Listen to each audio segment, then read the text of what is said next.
Hello and a warm welcome to the channel. I'm your host Paul, and today I'm joined by two very special guests who are going to share their expertise on the fairy, mermaid and ET hotspots of Ireland. First up is Miles Johnston. Miles used to work for the BBC and now presents for the Bases Project, a project that deals specifically with aliens, deep underground bases, and Egyptology.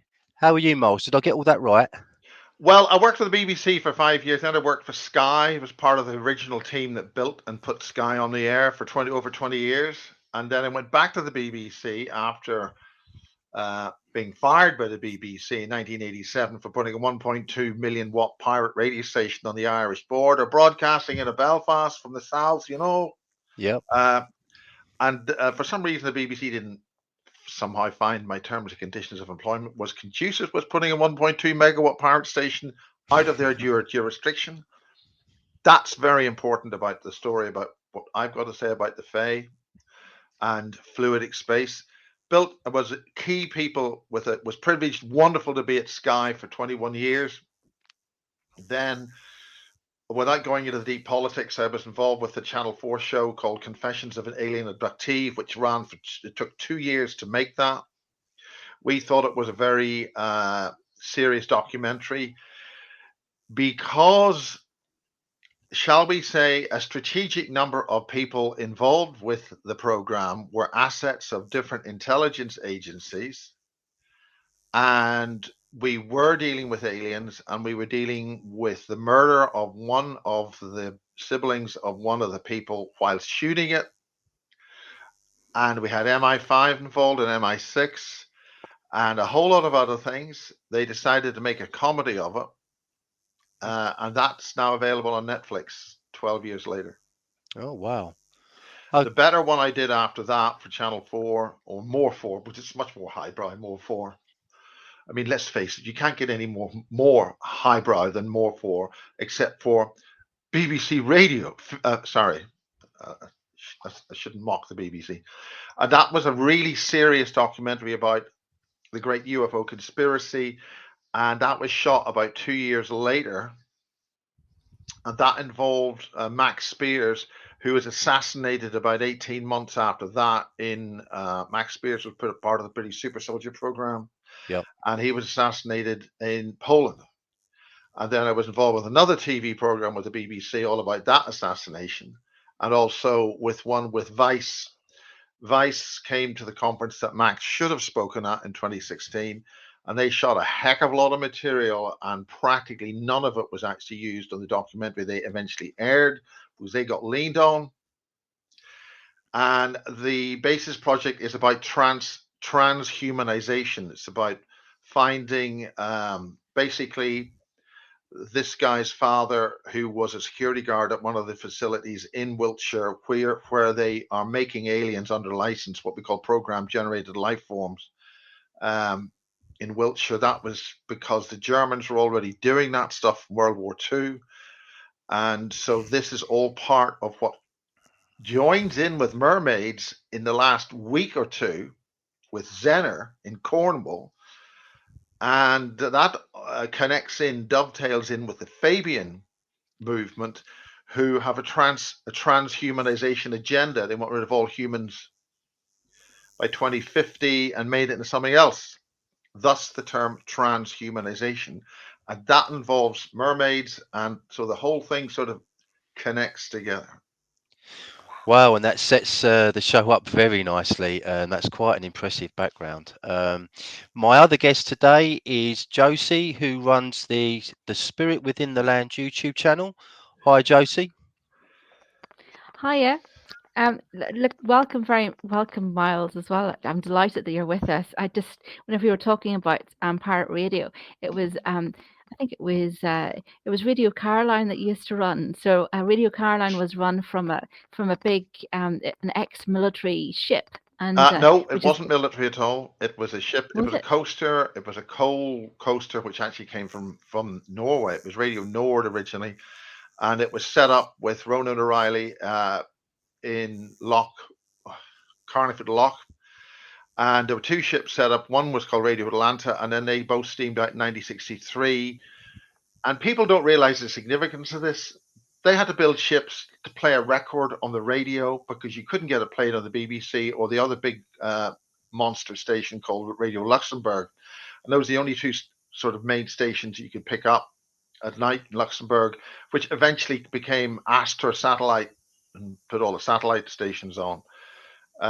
It was the most recent ship that Radio Caroline used up through till Mrs. Thatcher having it raided in 1989, and it still runs. It's now doesn't have a 300-foot tower with a 50 kilowatt transmitter. The 50 kilowatt transmitter is still there, but they are online. They're very successful online, and they have studios on the ship that is sometimes broad. Okay, well, basically, you had Radio Luxembourg, which did nighttime broadcasting, and in that time in the early 60s, you had to book to pay for a slot to have your records played, and all those slots were actually owned by a certain number of record companies. So you couldn't actually play it unless you went through those record companies. So Ronan O'Reilly decided the only way we're going to do this is go and build a radio ship. And so in order to play a record which wasn't approved or censored or very strictly controlled by either the BBC or Radio Luxembourg, the record companies, you had to build a radio ship, steam it into the middle of the Irish Sea and international waters, and broadcast it. Now, that should tell you, people just don't see the significance. That should tell you the level of actual control that the sort of free democratic British society and Irish societies really are. They are extremely controlled organizations. So essentially that led to Radio Caroline, but without going through the whole history of things, my end of it was to film some pirate stations in Dublin in 1977. I got a unique opportunity to go to Canada when I was studying electrical and electronic engineering. I got a year out. So I went over there, but I was able to experience the fantastic variation of broadcasting you have in Canada on AM and FM radio. The FM stations were absolutely fantastic, and we didn't have any of that here. So I tried pushing the FM radio in Dublin, and that was on Big D radio, and I actually did some late night broadcasting on that, and those tapes were unique. And that was how that got started. I mean, I did a whole history of that on tape, a thing called the Irish Era of Pirate Radio, and that goes up to about 8 long sort of fly on the wall histories of the whole thing. That was way back in 77, 78, and that I was able then, with my dear colleagues, to raise some money. We went on the air. Well, I was running pirate stations in Belfast, even helping with the Irish language station while I was with the BBC. So pirate radio is in my blood, and free independent broadcasting is in my blood. And ultimately that led to the creation of the Sky multi-channel platform on Astra. And Murdoch was the only one who could do that. He had the ability to do that. And we had then the creation of Sky Television. And that's another history that eventually fell out of Murdoch's hands almost as soon as that whole thing went on the air with British Satellite Broadcasting, and they all joined together. They didn't know how to broadcast. They didn't know how to run it. Murdoch's operation did. And we did that. We were pioneers. Sky was pioneers in all forms of the broadcasting, the way things happened, automation, transmission, the kind of technology we were dealing with in 1989, 1990 was revolutionary, sort of semi-robot broadcasting. So in terms of tapes being automated and barcoded and things. And that was a really fantastic time to go through. After 20 years, we then came and I was running Energy 106. We came back on the air with about 3 or 4 years. All the pirate stations in Ireland closed, and in England and Britain closed in December 1988. And then they decided to offer some very limited extra stations, and that led to some more stations. And a lot of that creativity during COVID and things was lost. We went back to corporate control. There's only about 3, I think, national networks really left. There's a tiny number of independent, fairly good stations left around the UK, but it really, the corporate grab to control has really returned during the COVID period of time. Lots of things went bust. In fact, a couple of outside broadcast companies who do facilities for television are on the line this week. So we're getting back to that control era of everything has to be controlled. So we're fighting that. And that's why Basis is going to Basis TV, and the conference I was on at the weekend, the Awakening conference in Manchester. That's run by a new sponsor, and he's doing Forbidden. That's the number 4, Forbidden Knowledge TV. And so they're putting their own sort of documentaries and leading cutting edge material together. And that's really what I'm moving after 21 years. Basis started in 1984 when I interviewed a guy whose father had, at the end of World War II, discovered a lab in Germany.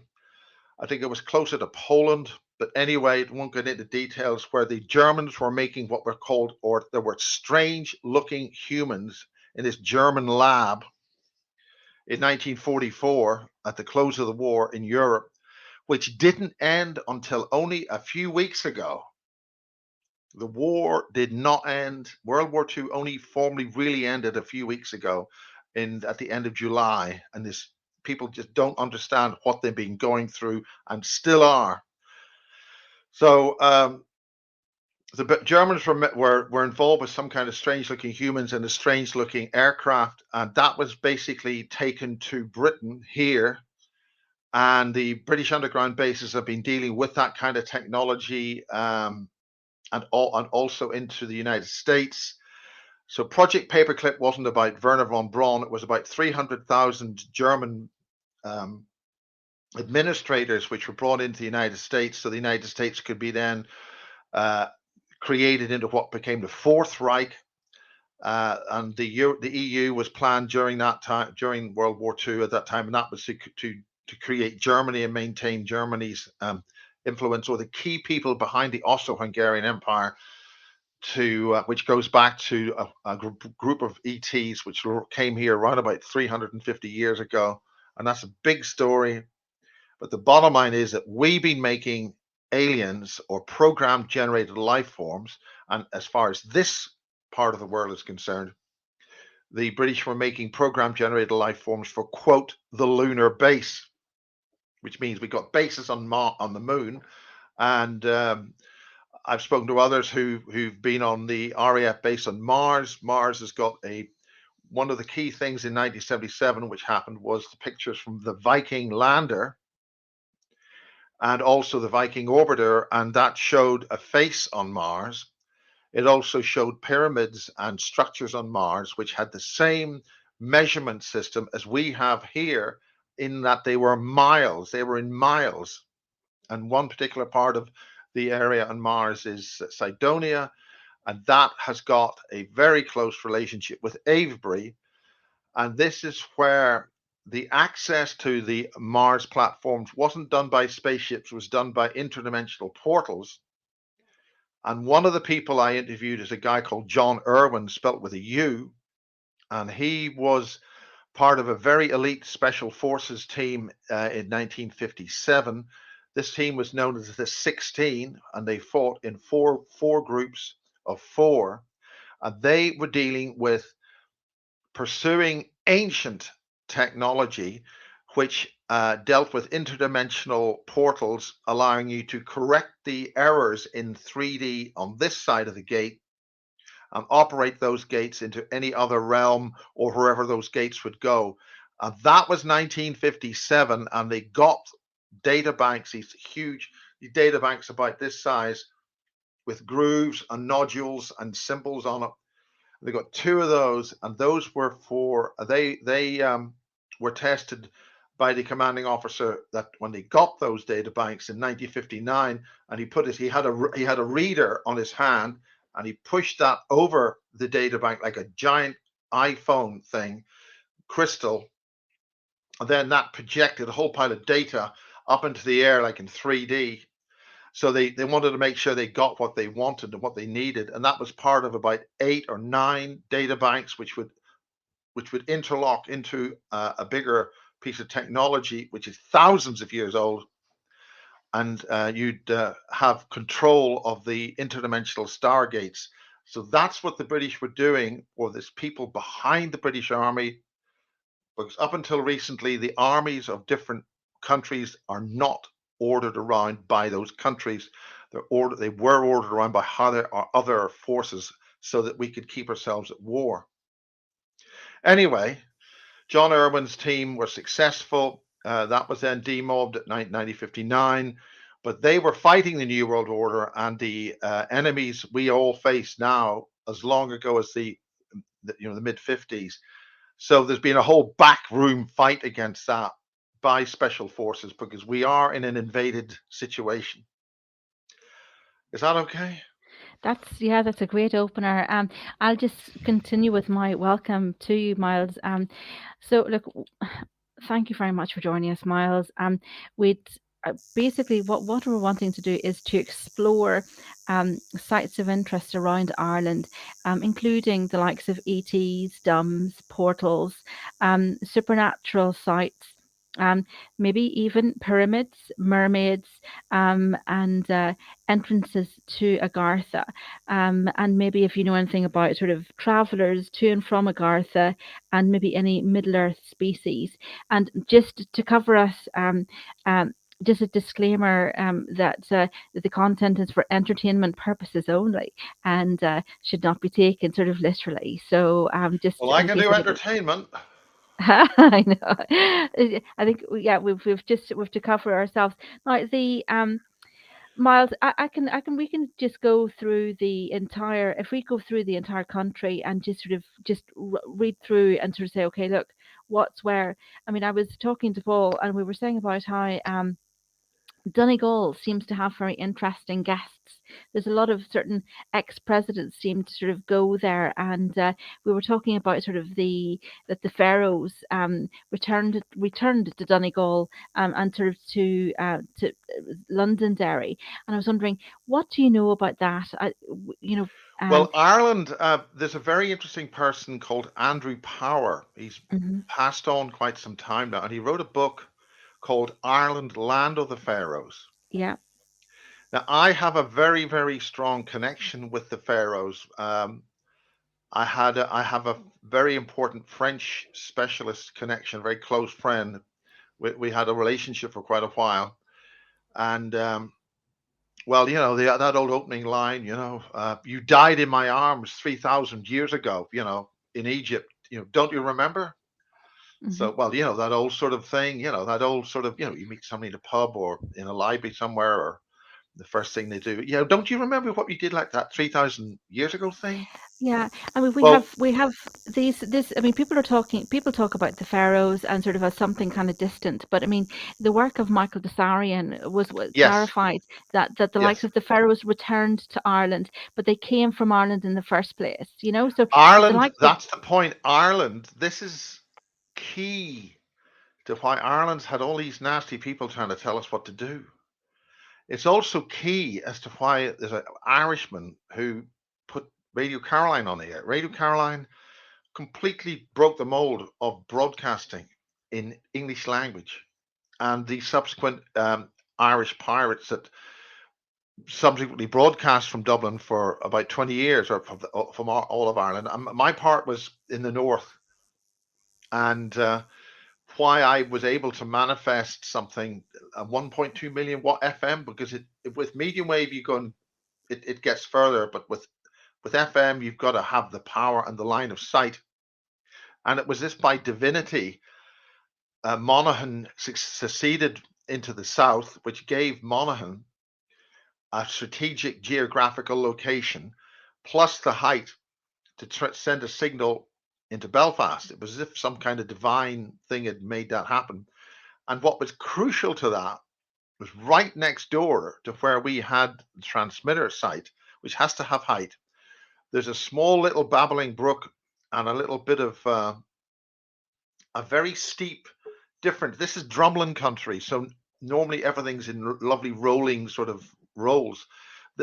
This is something which sort of like becomes almost a ravine. Almost, it's very steep, and that is where when that butcher who makes Cromwell look like a Sunday school picnic, Saint Patrick, was ordered by the Vatican, which by that time was fully satanic.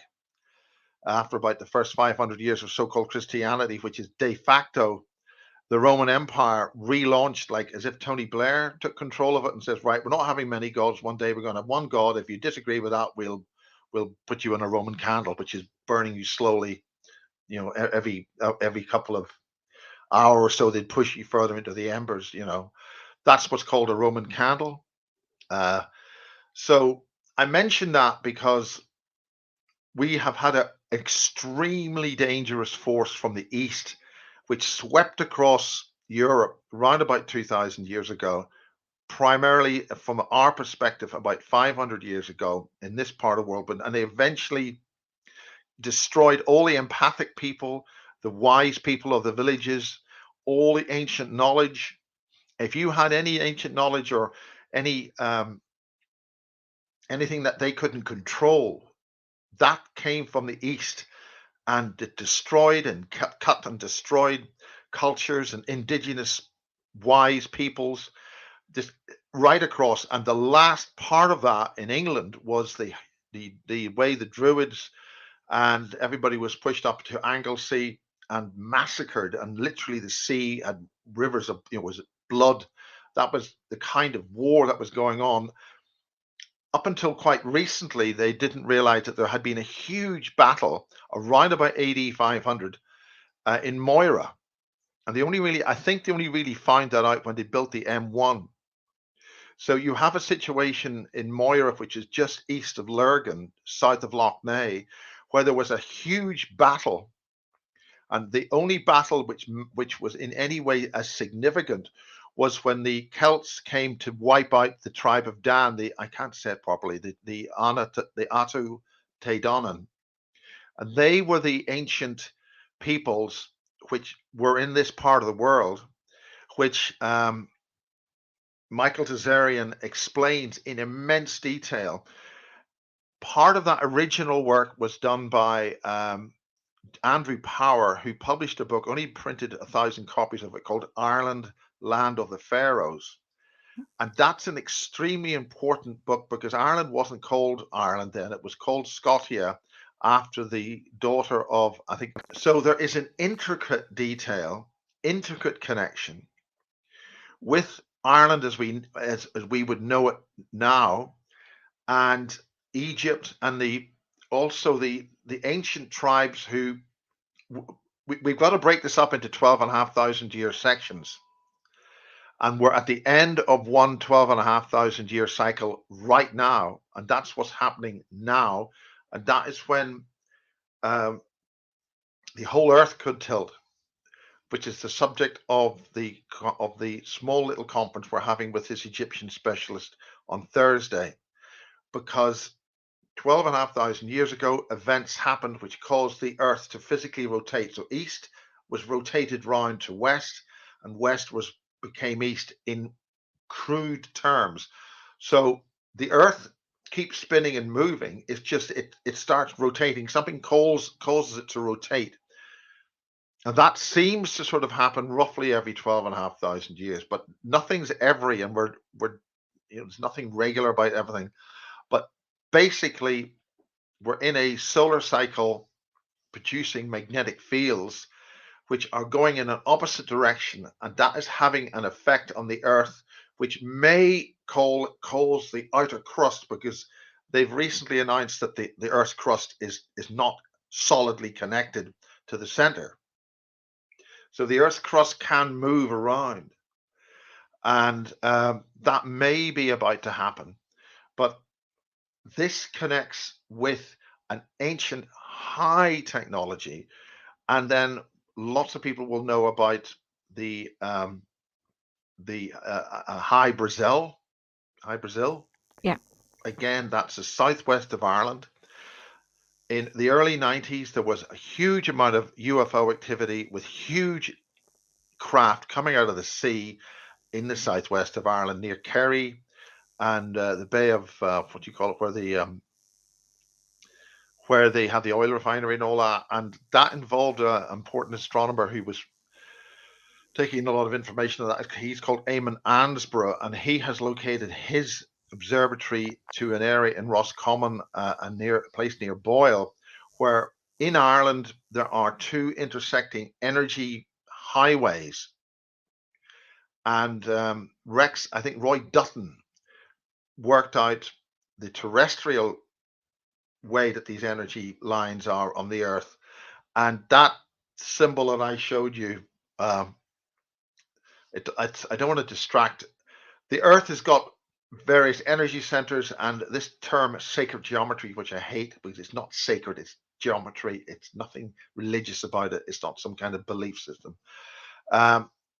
Every sphere has got many other substructures of energy in it.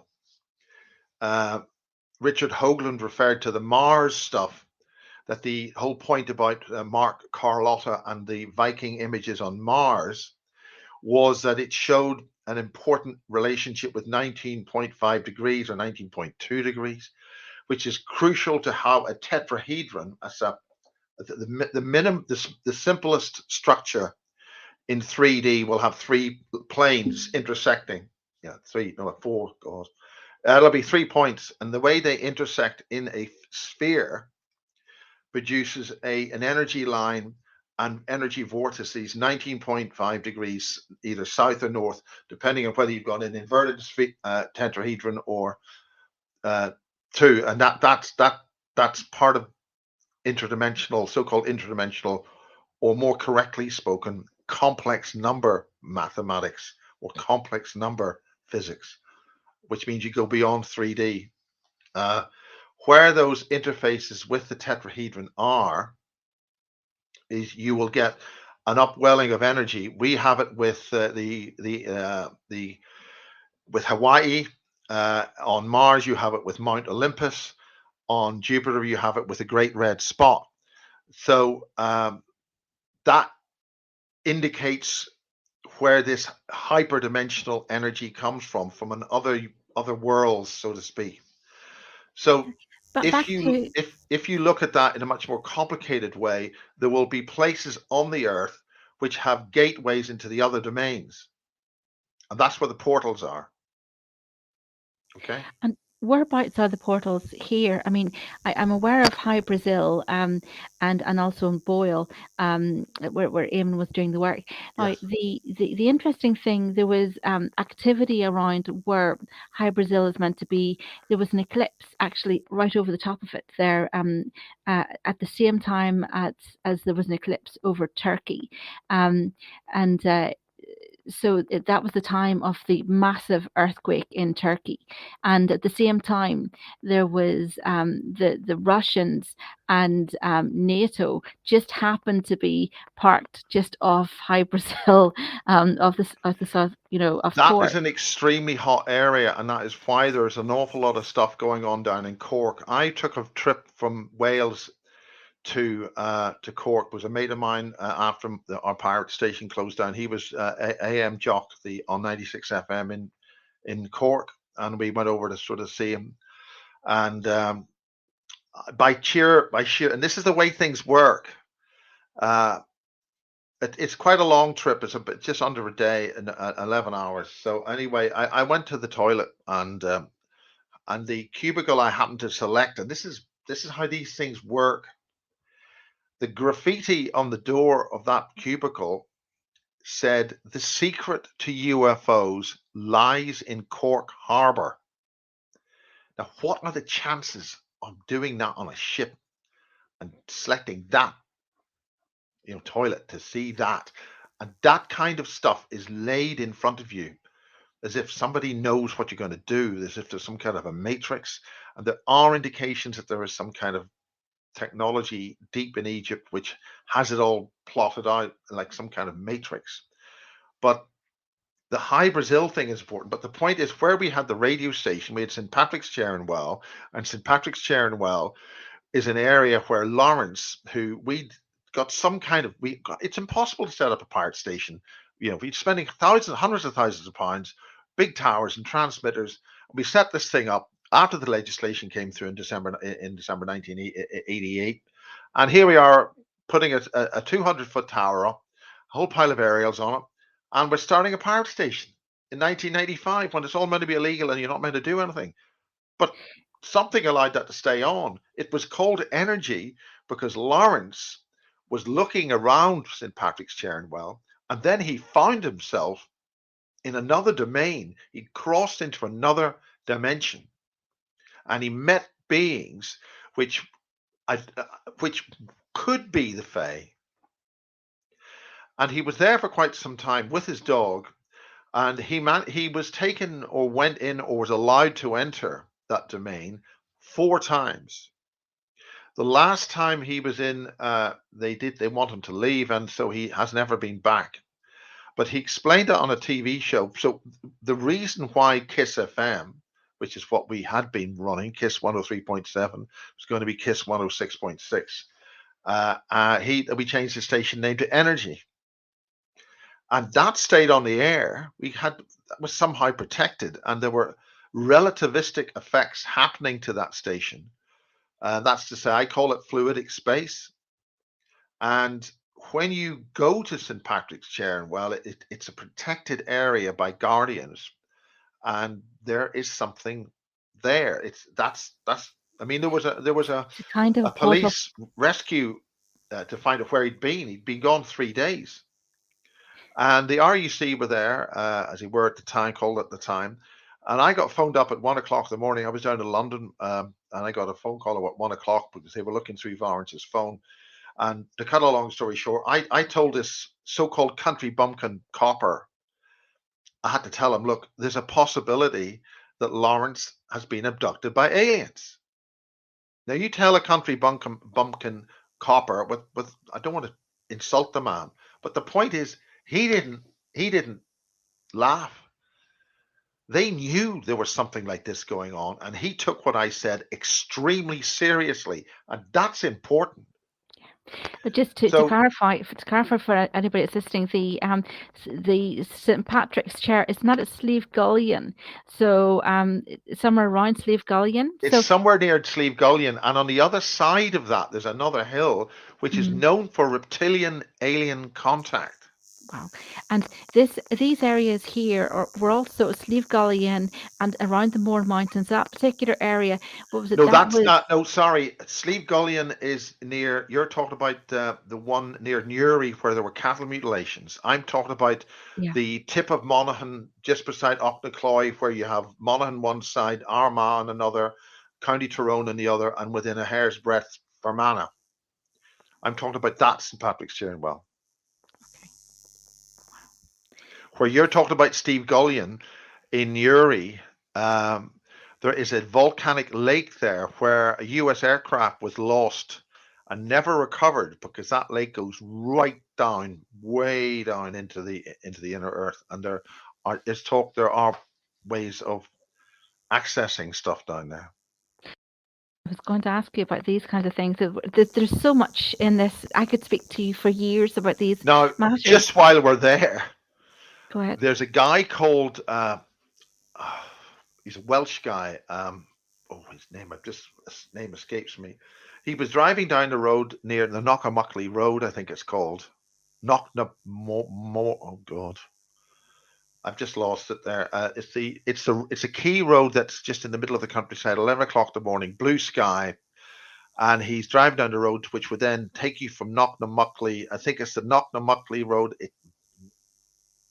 I don't think that's the right name for the road. Point is, broad daylight, 11 o'clock in the morning, this being is walking along the road, a bit lost. He's very tall, he's very thin, looks like a grey, but he is not a grey, and he's got a tail. And he's just minding his own business. And he comes up to this guy's car in broad daylight on a sunny day and looks at him. And he's looking very curious, like, what the hell's that? And I wish I could get his name. Anyway, this was a daylight sighting, plain sight in broad daylight, and this being just walks through the hedge and minds his own business. Now, he did a bit of research on this, And Google Earth had a picture of a UFO at that road junction, and we used it. I used it in the interview. He used it. He had tracked the picture down. So you have a completely blue sky picture of that road at the junction. And there it is a saucer, blue sky, and there it is. Now, if that was just an ordinary aircraft and there was nothing happening there, because shortly after I did the interview with, what's his name? Google changed that picture. So if you go back to Google on that place, you on Google Maps and drive down the road using the Google Earth thing, you get blue sky, blue sky, blue sky. Turn your mouse round, you get a nice picture of everything. Once you come up to that particular road junction, blue sky suddenly changes to cloudy day and same position, because they took that frame out of it because it had a real UFO and Google didn't like you seeing it. And It's that was a incredible. daylight. So something interdimensional was happening there where this being could simply walk into our reality and walk on. Just for whoever's watching this, in that particular area and in those areas, literally, if there was a mouse in the grass, it would be picked up by the British Army at the time. That's how much surveillance was in that particular area. If you were having a conversation, it would be heard, you know. So because we were talking about sort of the Slieve Gullion area and sort of about what the army up there, the British Army, they used to, you know, literally you could move without them knowing exactly what was going on. So the likes of what you're talking about is, yeah, I mean, it was completely within their field of view, you know, so they Yes, knew well, exactly what there was was going a on. very that's there's a very important stone circle up there.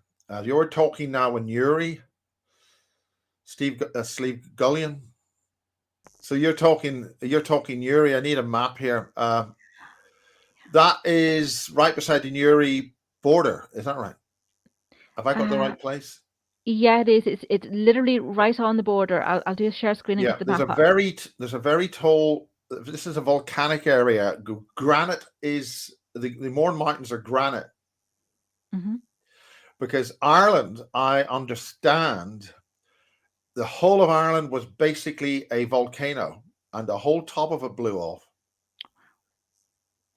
If you go look at Tenerife, the volcano at Tidey in Tenerife is about 13,000 feet high. Okay, so if you go to Tenerife and you look at the volcano there, that's 13,000 feet high. Okay. Now the point about what you see on at Tenerife is the new volcano, because if you go up to Tidey, there's a whole flat area which is used for movie sets and things. That's because the original volcano that was on Tidey blew up. Mm-hmm. And so that should tell you that in that time of that period, there was a different space-time field operating. If you look at the dinosaurs and how big they are, if you brought those back here, if you brought those back now, they'd be too heavy because the space-time field that we exist in is too dense. Okay? Does that make sense? Yeah. So I if just you rebuild, yeah. so the volcanoes at that time were huge. So Ireland is basically a caldera, where the middle of Ireland. Now this is where Lough Neagh is, and all of volcanic activity around it, which means Ireland was a big thing that's gone bang. Mm-hmm. And so therefore, where Ireland was at the time, before the crust moves around, Mm-hmm. Would have been an area of interdimensional stress or access. Talking about St. Patrick's Chair and Well, and you're saying that it's out, the one that you were saying that was close to sort of the Monaghan border. You know that the pharaoh, that he's actually just buried about 2 miles away from St. Patrick's Chair. No, the thing is, the St. Patrick's Chair is a term given to areas that St. Patrick couldn't deal with from an energetic point of view, because he was sent back to Ireland to do a whole lot of stuff, and therefore, because he couldn't deal with it, that's St. Patrick's, because he couldn't handle it. Mm-hmm. So the one I'm talking about is, well, right at the. It's not his daughter. It's his daughter that's buried near Sligo. My understanding is. I didn't realize that the pharaoh himself was buried there. Oh no, the pharaoh was buried just literally just up the road there. The daughter Scotia is buried in she's buried in is it Tralee? It's Tralee, or sort of it's in. I sort thought of she was near Sligo. No. Listen, I haven't a clue. Yeah, you're fine. You're fine. I just the information that I got from was it Michael Desarian was that the pharaoh was buried sort of literally just about just a couple of miles away from Tandragee, and that he's under a dolmen there. Now they had the archaeologists from University of Ulster, and they did the excavation, and they were able to verify. They said that there is a temple for him in the Valley of the Kings over in Egypt, but it's empty. Well, that is very important. I didn't know that. There's so much in this. It makes the reason for the huge battle at Moira and the terrible destruction that happened then, because what's happened in the last 10,000 years is this is where the Antarctic and the Nazis come in with the Falklands War. The Falklands War was all about recovering sentient oil, which the Argentinians and the Blue-Greys and the Nazis, because it's not accurate to call them Nazis. This would be Third Reich going into Fourth Reich, and there was a meteor cluster of meteors which landed. A lot of it landed in the South Atlantic stroke South America, which is one reason why the Germans went down there to investigate these strata of rock, which had a liquid which came out of the rock looking like coal. Now, my information is that it's known that some of that cluster of meteors which splattered in South America, also some of it landed in Ireland. Okay, that splatter of meteors, again, they whistleblow on a lot of these science fiction things. Quatermass, which was, I think, done at the BBC before ITV started, we're talking mid-50s, maybe 57, like everything that was shot on film at that time. Quatermass was blowing a lot of whistles in the 50s while they could do it. And they talked about meteors which had something inside it which was intelligent, and it got the locals to build a whole production plant so that this oil could then swirl around and become into some kind of life form. That's in the Quatermass original black and white BBC film before Doctor Who was created, and then they talked about the Daleks and all that, which is also extremely important because we're whistleblowing with that. So this is when a sentient oil was intentionally landed on the Earth. Now, the whole point of the Falklands War was that the Germans, as you know, the Germans had a lot of facilities in the Antarctic, right? I think the ship that was sunk at the Battle of the River Plate, was it? Was it the Graf's Bay? The start of World War II? Big ship scuttled by the captain, right? It's Peru, not Peru, Uruguay, the big river plate, whatever. Anyway, the point about that was that sank quite a few ships at the start of World War II, and the survivors of those ships, which were sunk by that ship, mentioned how the ship got very cold because it visited the Antarctic base to do whatever it was going to do before it came back north and was in the area of what was to become a post-war or a pre-war German refueling base on Thule Island. So you've got the Thule Society, and you have a Thule Island in the southern hemisphere, and you've got a Thule base in the northern hemisphere up in the north part of Greenland. So why do you call it Thule Island? That's the Thule Society. That's all the stuff about Vril and all that stuff. Does that make sense? Well, there's just to pull that back to Ireland. There was firstly I want to ask you about ETs but we're talking about Nazis, and there was apparently Hitler. According to legend, sent some of his archaeologists to Ireland to collect some inauguration stones. Like there was some inauguration stones that he took from allegedly the Sligo Leitrim area, if you know anything about that. Well, the whole point of, I don't know about that, but the whole point of the whole war about that was because the Nazis refined the oil from those meteors, and some of that landed in Ireland, and that sentient oil, which otherwise has been crudely called the black goo, is crucial for assembling extraterrestrial beings in the 3D planet that it's in. It will assemble it'll assemble whatever local structured material is available into a biological long chain molecule to physically create a being, right? We have our sentient oil, which creates us. That means that Ireland has got deposits of sentient oil in it some place or other, and there's a researcher in Lurgan who explained that Lurgan Castle has got deposits of that.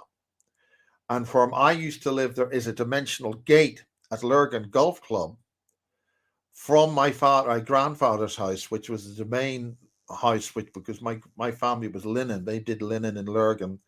And right between the domain house and the first tee, you've got the golf club, and then the next hill is Lurgan Castle, otherwise known as Brownlow House. And there's a tunnel underneath that. And in the tunnel, there's meant to be this weeping rock, which seems to have this intelligent oil on it. And the term Lurgan, I understand, refers to a black rock. Now, the point is that you've got black basalt all over County Antrim. There is some outcrops of it which stretch down to that sort of part of Armagh. But why call a place black rock when there's tons of the bloody stuff everywhere? Which means that I'm surmising that Lurgan Brownlow House is built on a deposit of this sentient extraterrestrial black rock. Now, there's a researcher there that I talked to about all this, and we came over to Ireland along with a colleague of mine from Holland, and we were about to do a whole thing on all this at Ushnak, and they wouldn't speak a single word to me because they've been got at. So if anybody knows anything about the rock and the tunnels underneath Brownlow House, because I know Brownlow House, which was used by the Orange Order, and it used for weddings and stuff. A lot of it's been refurbished, but the curtains in Brownlow House have got a strange creature in the embroidery of the curtains, and therefore there is a gate there. A researcher has been researching this. I photographed 3 huge plasma beings, like jellyfish, huge things, bigger than 2 houses, with the tentacles going down. 3 of those over the 9th and 1st tees of Lurgan Golf Club, because of my vantage point at the top of my father's house, the very, very top, where I had my aerials and transmitters and seasons, all that sort of stuff. And that means that Lurgan has got access to extraterrestrial or interdimensional stuff. Now, just beside Lurgan and Moira, there's a lake, perfectly round lake, which maybe you know all about this. Lough Neagh, but they do. you've got Lough Neagh, but you've got Lough. There's a lake beside it, which I think in Gaelic or whatever is the place of the arrival, because there was an airburst of something which burst and blew up about 500 years AD, not long before that huge battle which happened at the Moira area, which wasn't discovered until I think the 60s when they built the M1. There's so many So questions. there are marked interdimensional extraterrestrial signatures in that area, and one of the mountains, one of the deposits I'm suggesting, which are in the Lurgan area, you've got Shankill Parish Church, which is the center, and that's on a long energy line which goes right to Sligo, right across from Circle. In Belfast, there was, I think, a circle. There were about 3 churches, big churches in Belfast, just on the Black Mountain side of. People would know this. I don't know what road it is. It's up the Falls Road or whatever it is. There's a concentration of churches. That energy line, where all of the towns, Lisburn, the whole lot, right down past where we had the power transmitter at Kiss FM on Alien Mountain, we called it. You got Monaghan, Middletown, right across Monaghan itself. That's a one dead straight line the whole way down into the west, and we transmitted down that energy line into Belfast because it had that electrical characteristic of getting a signal. That's crucial in terms of a dimensional connection which connects with the pharaohs and all that. It does, and there was there was a lot happening there. I can remember them pulling planes out of locks there and all kinds of bizarre things. And it gets very hot. It's sort of politically, it's a very hot kind of an area, and that kind of. But there's also around. It's like a burst, an air burst from something did blow up above it. There's that sort of brings me on to something again that I heard. Was it Mr. Tsarian sort of talking about, was that there were ETs buried in certain parts of Northern Ireland, and I'm sort of listening to what you're saying. I would be surprised there's something in around the Portadown area, Lurgan area at all, but one of the areas. Well, there is an island. It's the 6-fingered people who you got Upper Lough. There's an island there, which is, and there's actually on a very good book on Ireland about the standing stones of Ireland. Actually, it's on the front page of that. It's a very thick reference book, and they are very long, narrow chin. Boa Island, is it? Carved. Is it Boa Island? Yeah, I think so. And they've got their hands around the side and got 6 fingers. Those are ETs that crashed there about 2,500 years ago. That's called the Janus Stone. And there's also the Tandragee idol there, which is fairly close by, which is actually very close to your St. Patrick's chair that you were talking about earlier. So another place that he had talked about was Belfast at City Hall, and also Derry. Do you know anything there, that there's sort of some of the big ETs, that they are incubated there, that they are deep underground but incubated? I don't, but I'm not surprised. And they are the big guys. They'd be possibly what some people would call Nephilim or an Anunnaki. Because a lot of these guys are about 3 meters high. Yeah, they find a giant buried in Antrim, just outside Antrim town, and he was 12 foot high. Yes. Now, the guy that I've interviewed about Zener in Cornwall, and all of this stuff is what they're trying to stop the Irish knowing about, because they do not want them to wake up. That's what the whole pirate thing was all about. And there was a special energy which made the Irish wake up to stay. The first time they stayed in Ireland and actually did something without buggering off somewhere else to the States, whatever it is when the creative energies of the Irish went in the early 1980s. I think the demographics of the Republic was 50%, over 50% of the population of Ireland was under 25. They'd stayed, and that genius and creativity led to the whole total change of Ireland. I mean, Ireland went through its creative social change in the 80s, whereas England went through it in the 60s. And what did that start? What started that in the 1960s? But Radio Caroline. So there's a deep connection with that part of the world, causing trouble to those controllers who'd like to nail us all down. Yeah, free speech is something that scares these people, you know. So yeah, I mean, this is about entropy. It's about a state of order and creativity. And that is why Puppet Labs came to Belfast. They wanted people from Ireland, particularly in Northern Ireland, for interfacing with AI in computer systems. Because computers, even since they've been in big valves and big steel racks, have been accessing human consciousness since day one. Because you're in an information domain, like a noosphere of knowledge and energy. I mean, when you talk into a microphone, there are electrical pulses going into that, and that's going into a computer, microchips, and whatever it is, and going to you and whatever else. But it's also bringing with that an understanding, an idea. We call it conversation. You can de-encrypt that using a thing called listening to it, a person's voice, at the other end. But where is that information that's being carried through those electrical pulses? They're somewhere else. Likewise, the AI in computer systems aren't in the microchips as such. They're somewhere else. So when the military say, we don't like these goddamn AIs, we're going to goddamn switch this goddamn stuff off, pull the plug, doesn't stop the intelligence. It's still there. But what I'm sort of seeing at the moment, Miles, is the likes of what we're talking about, sort of the current situation, is it's strangely, curiously, it seems to be a lot of the Northern Ulster authors had this on the nose 100 years ago, the likes of C.S. Lewis. I mean, if you look at sort of books like The Hidden Strength. The Cotley Fairies, and that was also happening down in Zena with D.H. Lawrence.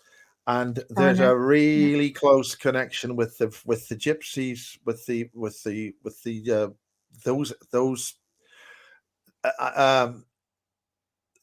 those kind of people have got a particular way of doing things, and that's why they're so wanted for in the underground bases and making concrete and stuff, because of the energetic properties of the structure of the tunnels that they do. And that's why they don't like people in Ireland waking up. So if you wake up, you can meta create to an amazing level. Yeah, I mean, you're talking about sort of all of these different things. I mean, the thing is that I've got friends that live on Cork Harbour, just overlooking it, and literally right in front of their houses, they've got these Black Hawk helicopters because people don't expect to see them. So, and they're doing manoeuvres, all kinds of bizarre things, and it's right because the solution to UFOs lies in Cork Harbour. The secret to UFOs lies in Cork Harbour. So they will have a base there, and they're yes. Mm-hmm.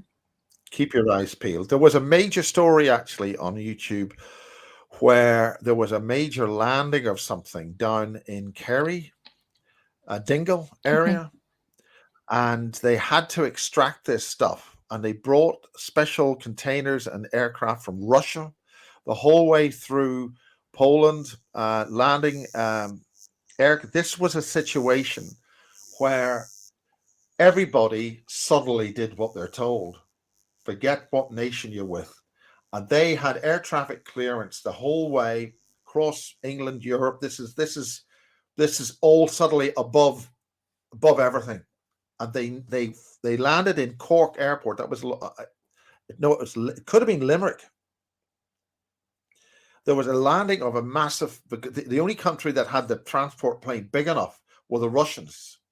So they brought this thing in and was given full clearance landing, blah, blah, blah, came in, picked it up in the south.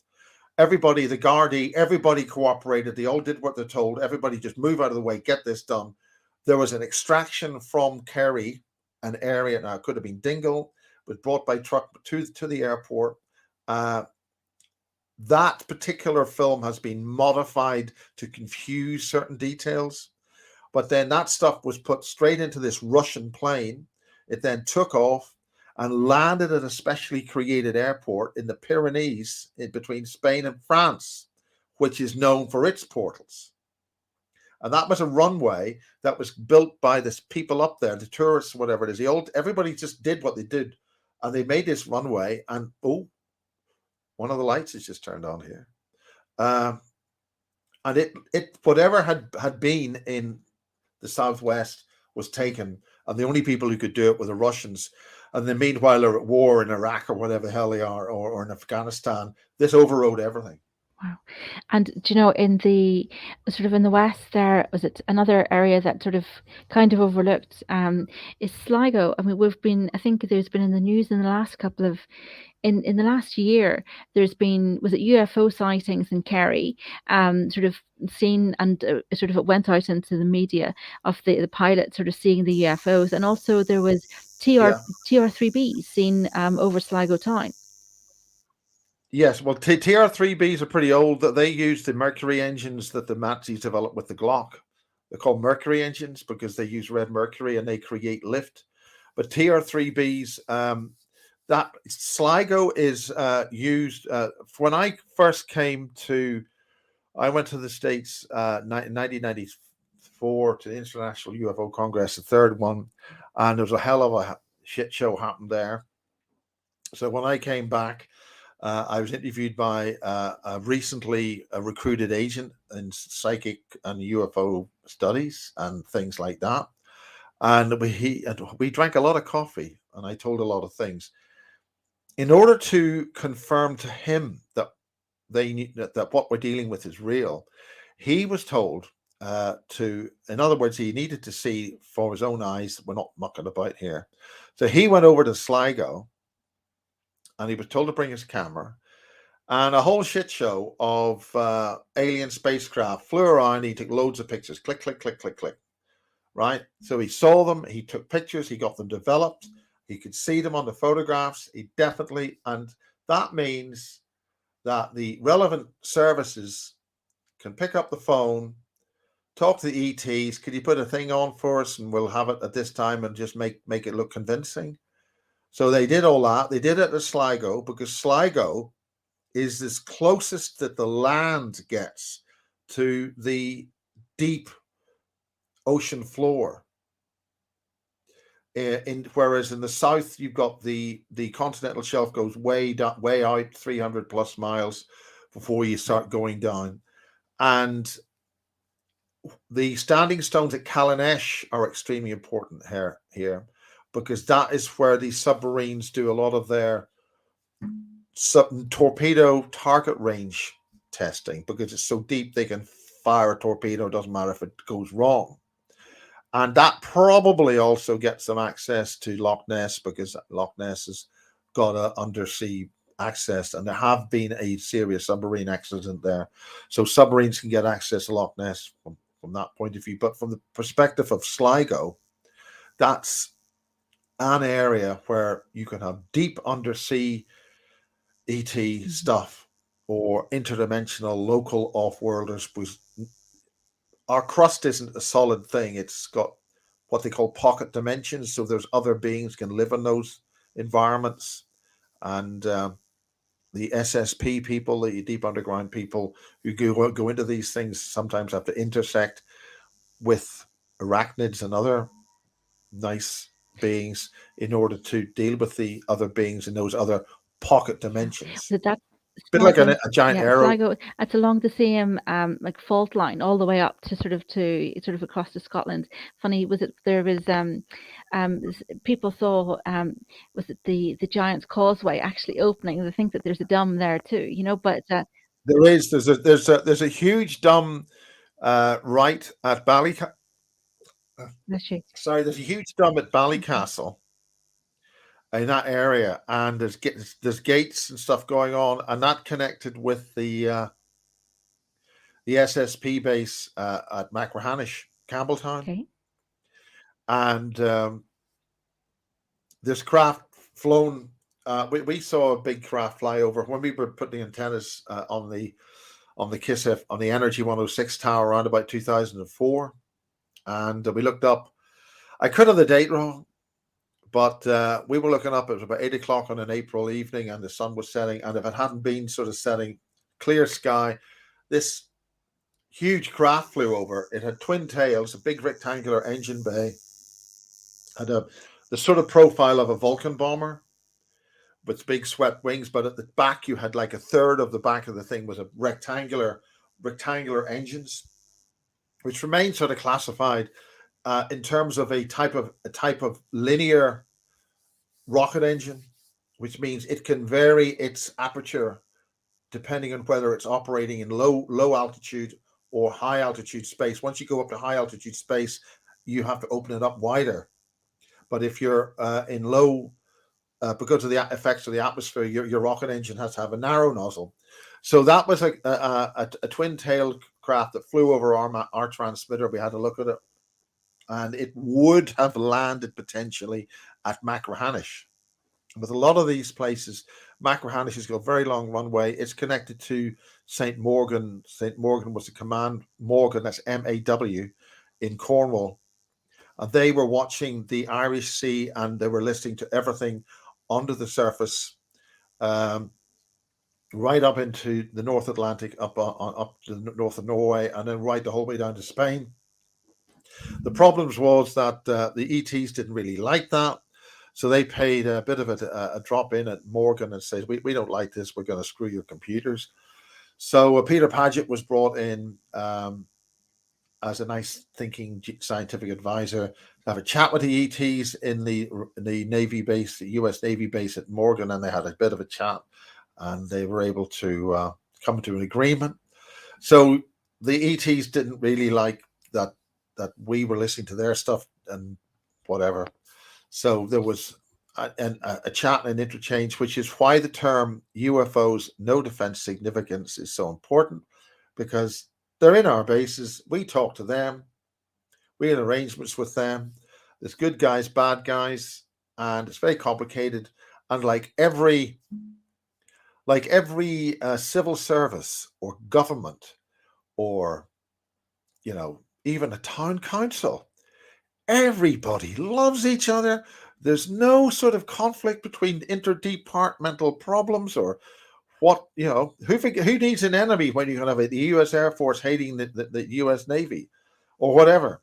So yeah, I'm fascinated by all of this. I mean, we could talk about this for hours. I mean, do you know of any because we've got the She to talk about, and sort of, I mean, that whole area that you're talking about, that fault line where you were saying about sort of that's a very important sort of like She area.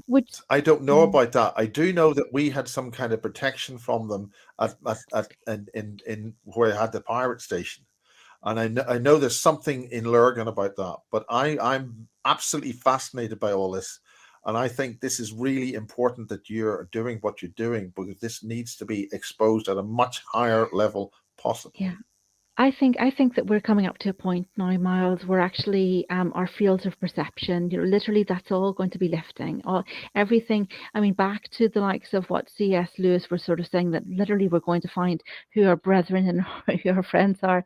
And it is the likes of sort of our sort of, we could call it our genus loci, sort of it's the people that have been, or sort of the entities that have been sort of inhabiting Ireland for millennia, sort of our fairy Rishi. And we're going to see who that, I suppose, the Commonwealth, who they are, So, I mean, some people would have like a feeling and a vibe, and they would pick up on these things. But I think it's going to probably become more visible now. I mean, are there any entrances to Garth? I mean, do you know if there's any like Middle Earth kind of species are presenting themselves in the bases, or if they're being regarded? There must be.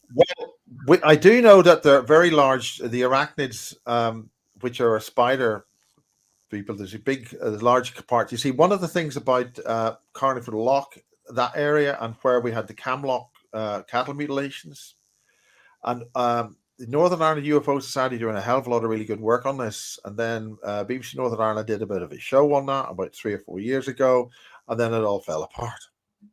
I was talking to one of the new people of that at the weekend, who is trying to keep all that together. But there's I think County Tyrone, there's one particular place in County Tyrone, there's over 200 cases of mutilations. But this is when other beings come into our reality, and we need to talk to the Sasquatch. There's a wonderful lady called, I think, Hatfield, and she's got a network, and we need to be able to talk to them. The what we would call a Sasquatch have seen us come. They live about 1,000 years, 800 to 1,000 years. So in 12,000 years, that's only 12 generations for them. It's not long. And they have seen us come, and they've seen us go. And right now they're seeing us go. So we have an opportunity, and the Irish, this is our time. We've got to talk to these people. We've got to talk to the arachnids. We've got to talk to the fae. We've got to talk to the jinn. I know the BBC does a lot of stuff with the jinn, but we have a very serious problem, is that there's these various societies are way ahead of us. They've got their plans, and their plans are to remove us. The Fabians have got a transhumanization agenda. They're quite public about it. There's none of us around within 20 years. We're in a Maunder minimum. We're dealing with a very serious magnetic field shift, which is now 40 degrees off north. The North Pole's 40 degrees off into Siberia, and the South Magnetic Pole is 40 degrees off, left the physical continent of Antarctica. And where we are in the Atlantic region, we're very heavily exposed because of the drop in magnetic field where we are. We're exposed to a whole pile of other energies. Now, that could actually be a benefit for us if we are able to communicate with those energies. It'll change people's perceptions. So this is our time. And anything, I'd love to have somebody talk about that here, at a conference or something. I was hoping to hold something in Ireland around about this time, actually, next week. But it didn't work out. Oh, really? Okay. And what? Maybe you'll hold it again, Miles. What was the topic? Well, the topic is all this sort of stuff. I'm having the guy who's written the book on Zener, A Spirit of Place. There's only about 666 copies of this book. That is where C.S. Lewis, Aldous Huxley, the various German and Swiss researchers and people. That light's just gone off again.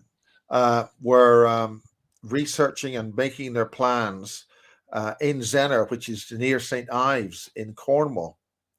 You've got what do you call him? Crowley was dealing with stuff. Himmler. See that whole stuff that the Germans were looking into. They have found a way of using the ley lines as an energy source much more efficiently than we have. So they can plug into the Earth energy grid and extract energies for whatever purposes they're looking for. And that's what they were doing. So that whole level of things was about a much higher level of knowledge and information. And it all basically went wrong because Hitler went off his trolley, and the people who put him there tried to assassinate him. That's German secret intelligence, the DVD, and that was being run by Admiral Carreras. And so that when they blew up Hitler, it was actually German intelligence that blew him up, but it didn't work out properly. I think there seems to be an awful lot of connections between himself and Ireland. Anyways, I mean there was. Well, Ireland is a client state of the secret German intelligence, the DVD. Sinn Féin, the Scottish National Party, and all that lot are basically de facto assets of secret German intelligence. There was, there was some famous, a lot of their high-ranking sort of generals and so forth used to sort of spend their summers in Ireland, and then go back into the war, So even Yes, um, yes. Eva and Hitler's lookalikes were from the Midlands, and I'll not mention the county because I'll get a knock at the door, So or Yeah, well, and sort of this is the point. high-ranking I mean, we had, artists. Yeah. yes. And he didn't have Lord Louis Mountbatten messing about up in Donegal, doing a few things with kids. And that's where he was taken out. I mean, obviously they feel safe and close because there's a connection. And forgetting about all that negative stuff, we've got to work together on this because we don't have enough time to have any little petty disputes about things. We've got to work on this quickly. Mm-hmm.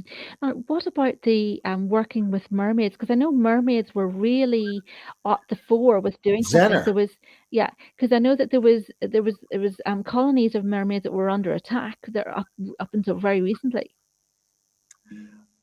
I'm going to see if I can. Well, this is the point. I mean, I've just done. I can minimize that hopefully and not lose you. You can still see me and all that. Can you? Do I have the pictures here? Oh gosh, it's on. The trouble about people sending me pictures on Zenner. The whole point about Zenner is about mermaids. That's the whole point. Zenner is the. Well, I've got the book. But you can send those to us, and we can put them up. We can put up those images. Yeah. These are two kissing rocks. Okay. Yeah. Mm-hmm. Bob Osborne is a gypsy. He's got the genes. Now there's only a few of these books left. They're available from Devises Books or his website, Rebel Not Taken. We go to Rebel Not Taken, and he was part of the. His great grandfather was part of the last revolution that rebelled against authority. But we've had these visitors come about 350 years ago, and they have evolved into taking control of all those who they need to take control of, such as the Illuminati, the Masons, the Fabian Society, who want to remove the existing human species and change us within 25 years. To what? We don't know. They control the media by and large. So we've got a lot happening. That's a really important book. This is just a bit of fun. This is from Bob Osborne, and I was privileged to be given copy number 33 of 666. Wow. Boom, boom. Nothing sort of there. He just published 666 to annoy these people. And so what about? So what I'm doing with that is I'm doing a conference, a Christmas conference in Wiltshire, the second weekend before Christmas, and Bob's going to speak at that. Other people are going to speak at that. If there's anybody else would like to speak on this in detail, maybe we can put something together.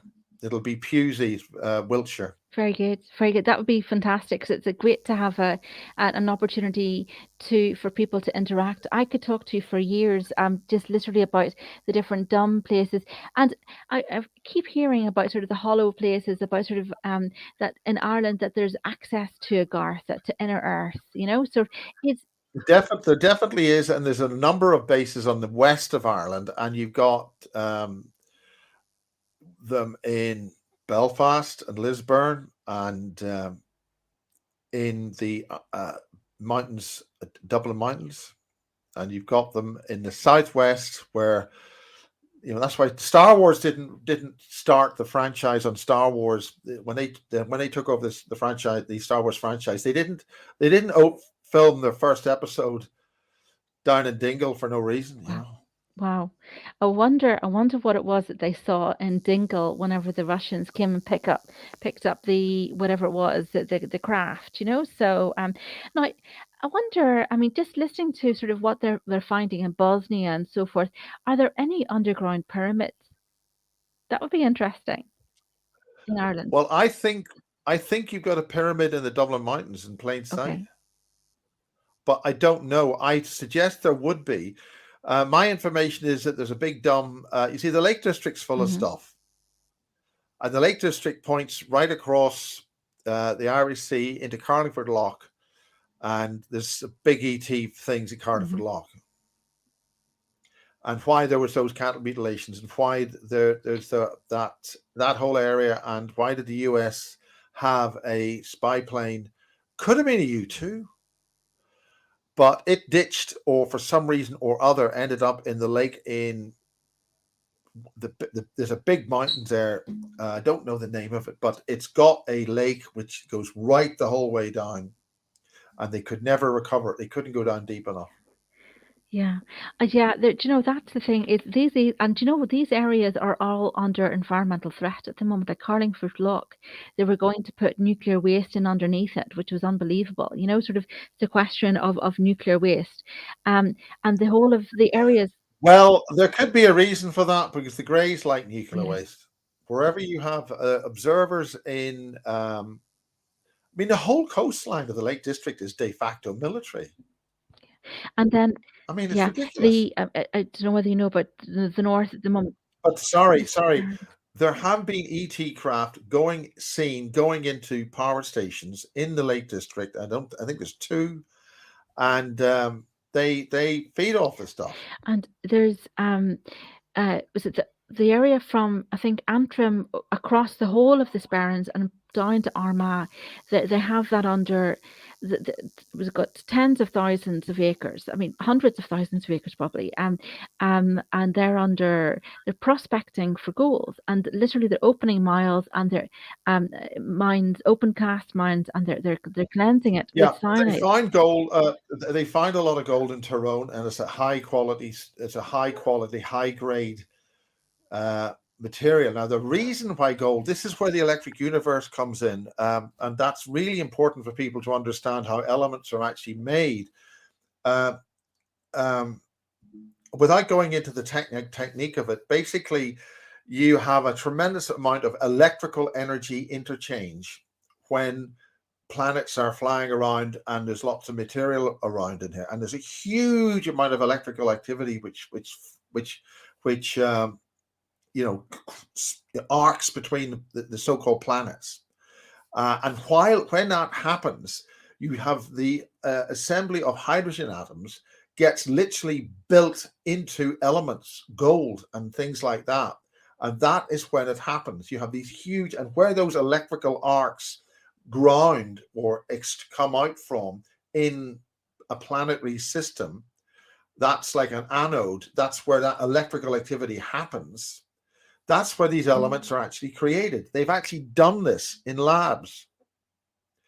They have a vacuum. They just have electrical arcing going on. Electrical arcs are made of electrons, which are the constituent elements of a hydrogen atom. And they build materials, just keep on arcing and building and building and building. And then when they look at that, they find there are particles of gold and other heavy metals on the anode. That's how the elements are made. The reception has got a bit dodgy for me on this side here, but look, thank you very much for joining me, Miles. And it's been an absolute pleasure, and hopefully we can arrange to speak maybe in the next 3 or 4 weeks.